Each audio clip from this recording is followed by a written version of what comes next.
My in-laws tried to change my baby's name behind my back. So I made it so they'd never see their grandchild. The delivery room felt like a sacred space, hushed and bright, as I held our son, Arthur. His name, chosen by me and Liam, was a quiet rebellion. It wasn't a family name, not one of the grand, echoing monikers from Liam's aristocratic lineage. It was simply Arthur, solid, honest, my grandfather's name. He'd raised me in a small council house, teaching me the value of integrity over titles. Liam, my husband, had agreed, his hand warm on mine as we signed the preliminary hospital forms. Arthur, he'd whispered, "It's perfect." Liv, his parents, Lord and Lady Miller, entered the room like a royal procession. Lady Miller, Patricia, a woman whose pearls seemed to hum with silent judgment, peered at our newborn, Arthur. She drawled, the single word dripping with thinly veiled distaste. Lord Miller, Richard, merely offered a curt nod. The first red flag wasn't a whisper, but a barely perceptible shudder from Patricia as she said the name. Over the next few weeks, Arthur became the little one or precious boy in their presence. Any attempt to correct her, to say, "His name is Arthur," was met with a dismissive wave. "Oh, darling, you're so particular about these things." 2 weeks after Arthur's birth, I found it, not hidden, but tucked almost brazenly into Patricia's designer handbag, left on our hallway table after their usual imposing visit. It was a formal application to register Arthur's birth with the General Register Office. My breath hitched. It was filled out in Patricia's elegant, looping script. The baby's name, Alistair Richard Miller III. Her name, Patricia Miller, was listed as the mother. My hands trembled, the paper rustling like dry leaves. "There's been a mistake," I stated, confronting her the next morning. My voice was calm, but inside, a storm was brewing. Patricia didn't even feign embarrassment.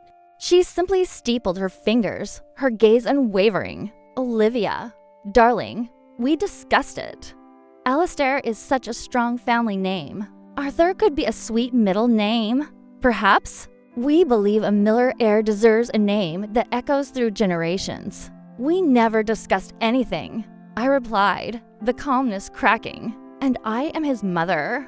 She waved a dismissive hand, a gesture I'd come to despise. "You're being dramatic. Alistair deserves to have a grandson carry his name.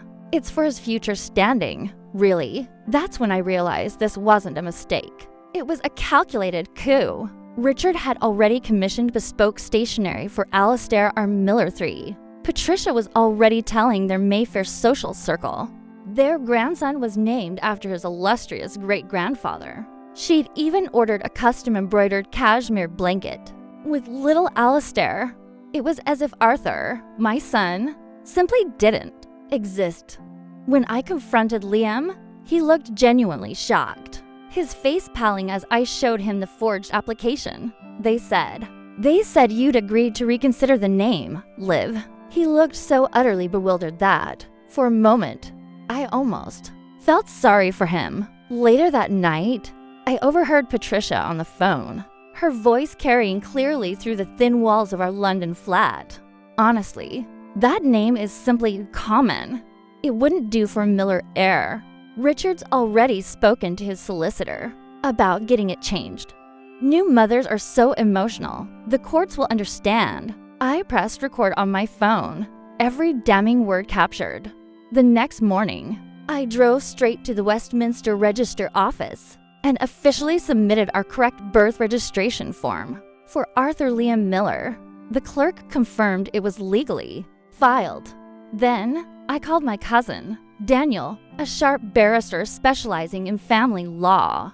I played him Patricia's recording. "This is fraud and attempted usurpation of parental rights," he stated, his voice grim. "Document everything. Limit their access. Show them the consequences of their arrogance." When Patricia and Richard arrived for their customary Thursday visit, I met them at the door, holding the forged document. "I need you to explain this," I said, my voice eerily calm. Patricia's haughty forehead crumpled, her face flushing crimson. Olivia, you're being ridiculous. We are family. Family doesn't forge legal documents to erase a child's identity, I replied, the words cutting like glass. You will never see Arthur again until you acknowledge his name is Arthur, not Alistair. And you apologize for this egregious breach of trust. Patricia scoffed, a brittle laugh that echoed in the elegant hallway. You can't keep us from our grandchild over something so petty. We have rights. Watch me, I said, and closed the solid oak door, the thud resonating with finality. For 6 months, they unleashed a storm. Lawyers' letters arrived daily, demanding access. Leon's siblings called, labeling me unreasonable, cruel. They even showed up unannounced at our flat, only to be met by a locked door and my unyielding resolve. The breaking point came when Patricia filed a grandparents' rights petition, claiming we were unfit parents, alienating them over a simple disagreement about a name. The High Court hearing was a spectacle of understated British drama. Patricia, draped in designer silk, spun a tale of heartbroken grandparents longing for little Alistair. She described their generous contributions to his trust fund, the expensive nursery items, all bearing the correct name. Then it was my turn. Methodically, I presented the evidence, the forged birth application, the recording of Patricia's malicious plot, photographs of the Alistair, embroidered items, the official birth certificate confirming his name was Arthur. Ma'am, the judge interrupted Patricia, his voice a low rumble. What is this child's legal name? Patricia hesitated, her carefully constructed composure cracking. Well, technically, it's the child's legal name, the judge repeated, his gaze unblinking. Arthur, she admitted, barely a whisper.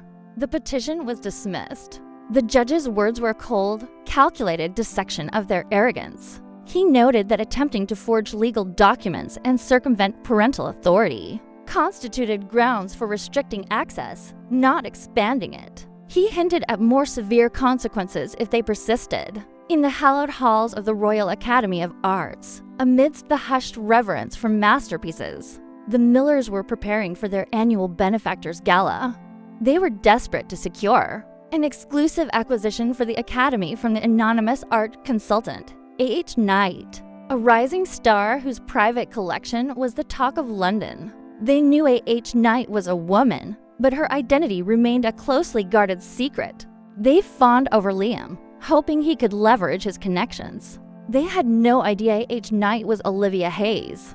I walked onto the podium, not as Olivia Miller, the dismissed daughter-in-law, but as A.H. Knight, now a newly appointed member of the Academy's prestigious acquisitions board. The room bristled with anticipation. Patricia and Richard, seated in the front row, smiled thinly, oblivious. Tonight, I began, my voice clear and resonant. We unveil an acquisition that truly embodies the spirit of discovery.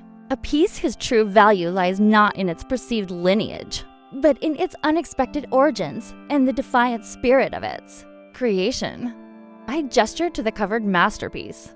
Just as a name, chosen with intention and love, defines who we are, regardless of external expectations or ancestral claims. As the cloth was pulled back, revealing a stunning, previously unknown, Baroque masterpiece, the murmurs of admiration swelled. Patricia and Richard's eyes widened in recognition. They'd been pursuing this specific piece for months, unaware of who truly owned it. This remarkable work, I continued, was acquired from the private collection of A.H. Knight. I paused, letting the name hang in the air. And for those wondering, A.H. Knight is simply a pseudonym. My real name is Olivia Hayes. And the value of this piece, like the value of every individual, lies in its authenticity, not in the attempts of others to rename or redefine it. A stunned silence fell. Patricia's face was a study in pure horror. Richard's jaw dropped, his carefully constructed composure shattering. In that moment, their social currency plummeted. The whispers began, not about the art, but about the Millers, the very people who had tried to erase my son's identity, now utterly exposed. The power had shifted. From that day on, Their invitations to exclusive events dwindled. Their influence waned. That was 3 years ago.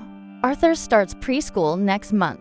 He knows his great-grandfather's stories. The ones I tell him about a kind man named Arthur who taught me that strength comes from within, not from a fancy name. Patricia still sends birthday cards, addressed to Alistair R. Miller III. I return them, unopened, a quiet testament to the enduring power of a mother's love and the unforgiving consequences of arrogance. The Millers may have their grand names, but I have Arthur, and that, to me, is everything. If you love seeing this story, make sure to hit that subscribe button. You won't want to miss what happens next.